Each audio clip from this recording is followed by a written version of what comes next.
Hi, and welcome to the Heart of a Perfectionist podcast. I'm your host, Tegan Thompson. I'm a book lover, a chocoholic, and an INTJ living in a world filled with extroverts. I made this podcast to share my experiences and struggles as an introverted perfectionist, and to bring the inner workings of an introvert's mind to introverts and extroverts alike. So grab a cup of tea and get comfortable. It's time to unmute. Hello everyone, and welcome to another episode of the Heart of a Perfectionist podcast.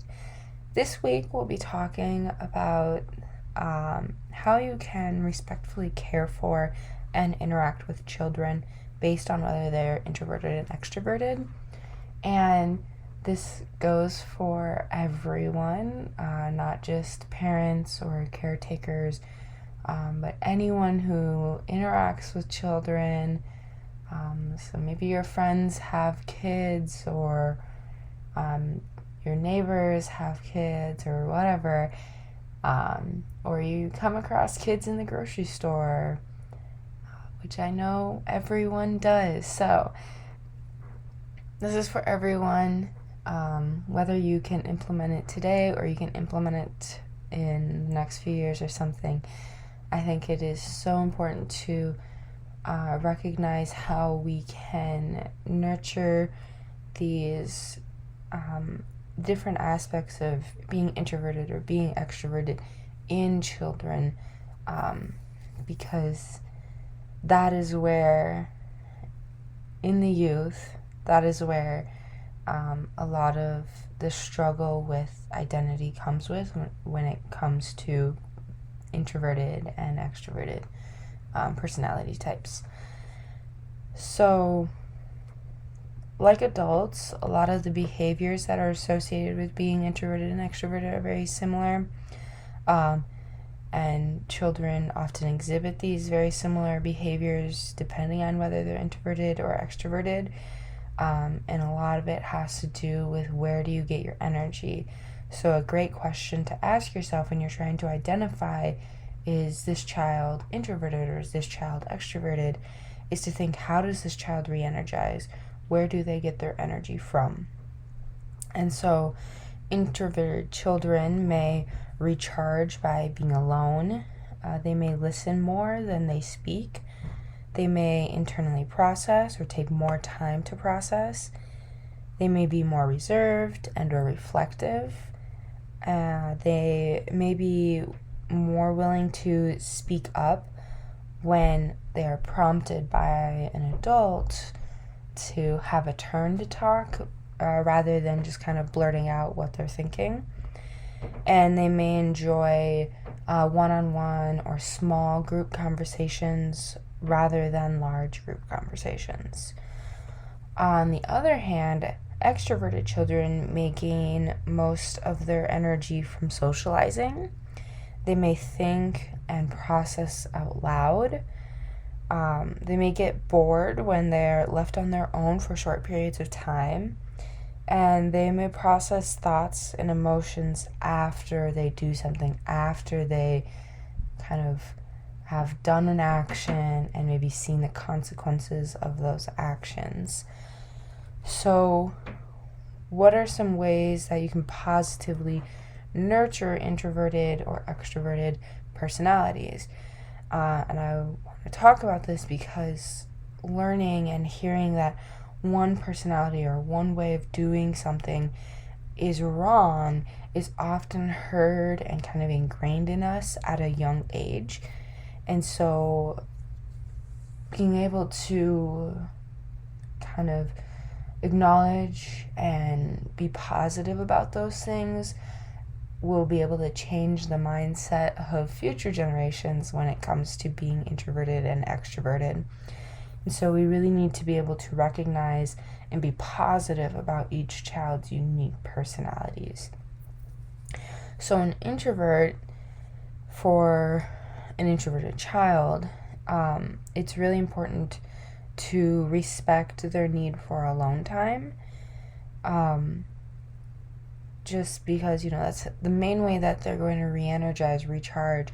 And if you're not giving them that alone time that they need, they're going to be exhausted a lot of the time, and it's going to be frustrating for both you and the child.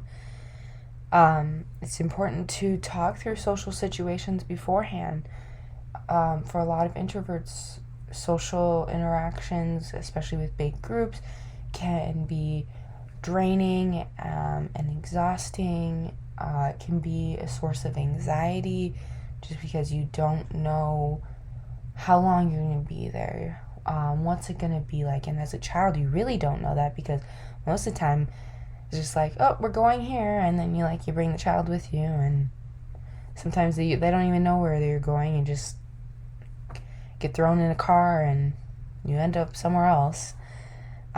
So being able to talk through those things with the child beforehand is really helpful and beneficial for them, to understand what the expectations are going to be. It's important to let them know that it's okay to take a break. Sometimes we need space from people, sometimes we need space from activities, and that's okay. I think a lot of the time, society makes us believe that you can't take those breaks. You need to be on all the time, 100%. You can't take breaks, and it can be really frustrating. I'm sure it's frustrating even for extroverts. People just need those breaks sometimes, and letting them know it's okay to take those breaks is super important. And then it's important to not push them to make lots of friends, right?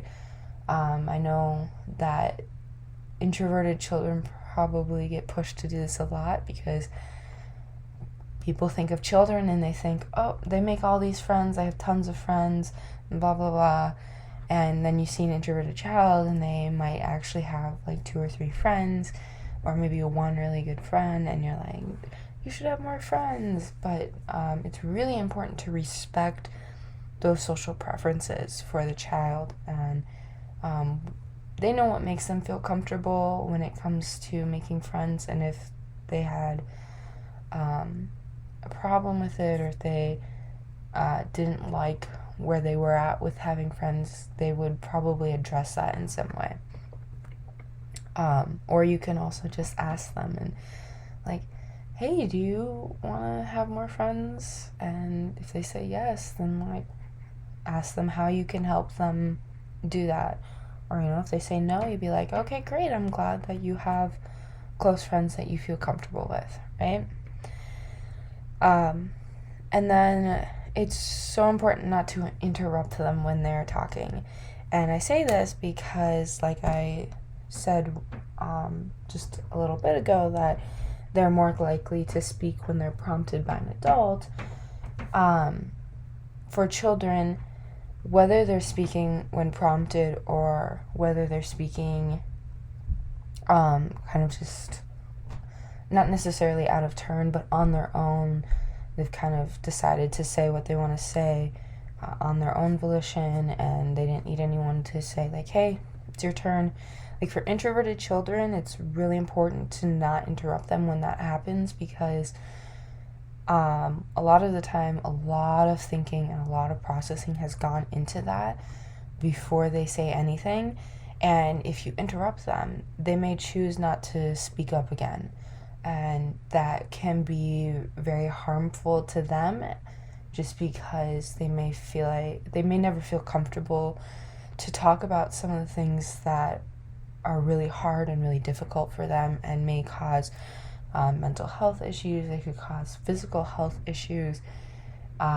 They could cause anxiety and so many other things.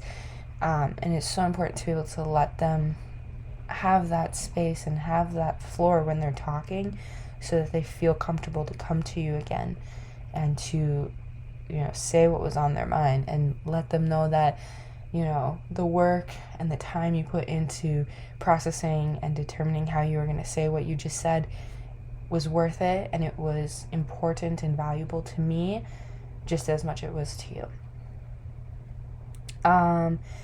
So now I'm going to move on to extroverted children and ways we can positively nurture the extroverted personality in children.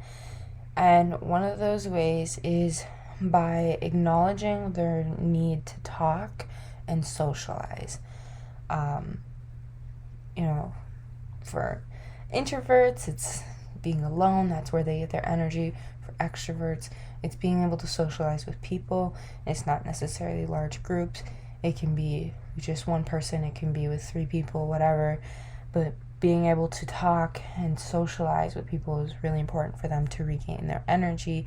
And if they're not able to do that, they're going to be kind of tired and miserable and not really knowing how to navigate because that main source of energy for them is gone. At the same time, scheduling in downtime for them, because this will help them learn how to regulate. I think just because, yes, you are extroverted. Yes, you need to talk and socialize to be energized. But at the same time, like I said with introverted kids, it's okay to take a break. Like letting them know that, hey, during this time during the day or on this day during this week, we're kind of just gonna relax and kind of spend some downtime just to help them learn how to regulate that part of themselves, and factoring in that other people are introverted and they need that time for themselves as well. Letting them think out loud, kind of going back with what I said about introverted kids and not interrupting them. For extroverted kids and extroverted people in general, thinking out loud is their way of processing. So if you don't let them do that, if you don't kind of let them, sometimes extroverted people kind of do this thing where they just kind of babble and they'll kind of go on a rant and they feel like there's really not any sort of end, or you're not sure where it's going, but eventually they get there. And that's because that's their way of processing. They're like going through all the steps, talking to you about it, because that's how their brain thinks about it. Being able to verbalize it and have someone there listening helps them come to those conclusions that they make. And then teaching them to wait their turn to speak. Going along with scheduling in downtime. This is another way to regulate themselves and to, acknowledge that it's not just them in the world.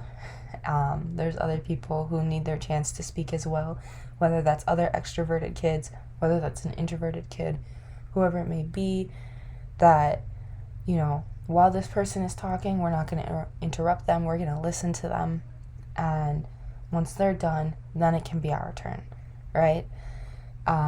So just, not saying you can't talk, you can't do this, but rather we need to wait to talk, right? Someone else is talking, we need to let them talk, and then it can be your turn, right?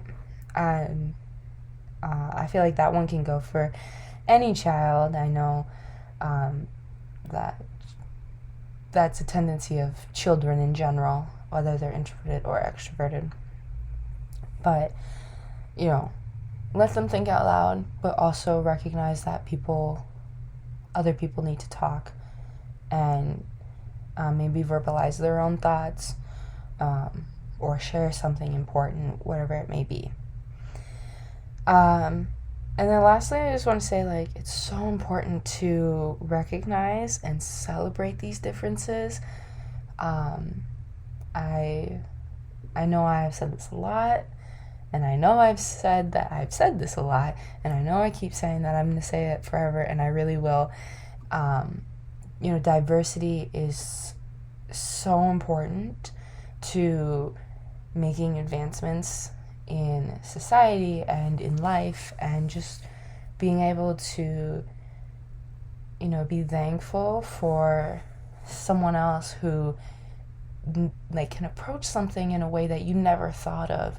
It might be more efficient, or it might be easier, whatever it may be. Being able to recognize and celebrate that because someone is different from me, we're able to work together and achieve more, and it's just so amazing. Diversity is beautiful, And I am so grateful that people were created in a way that we are all different. Because the world would be really, really boring if everyone was the same. So, just, maybe this week, if, you want to put yourself up to a challenge, take some time to maybe recognize a coworker or a friend, or someone you just met, and look at how they're different and how that is a good thing, and how it can be maybe beneficial to you and the other person, and just like celebrate it. Maybe let them know, like, hey, you are maybe you are more productive with X, Y, and Z, whereas I'm not, and that has really helped our team grow or something. But being able to recognize and celebrate those things, and maybe challenge yourself to do that, and tell that person that because they're different, that makes them unique, that makes things better. So yeah, thank you for listening to this week's episode of the Heart of a Perfectionist podcast. And if you enjoyed this episode, or if you learned anything new, please go share it with a friend. And as always, have a good weekend. And I will see you guys again next week on the Heart of a Perfectionist podcast.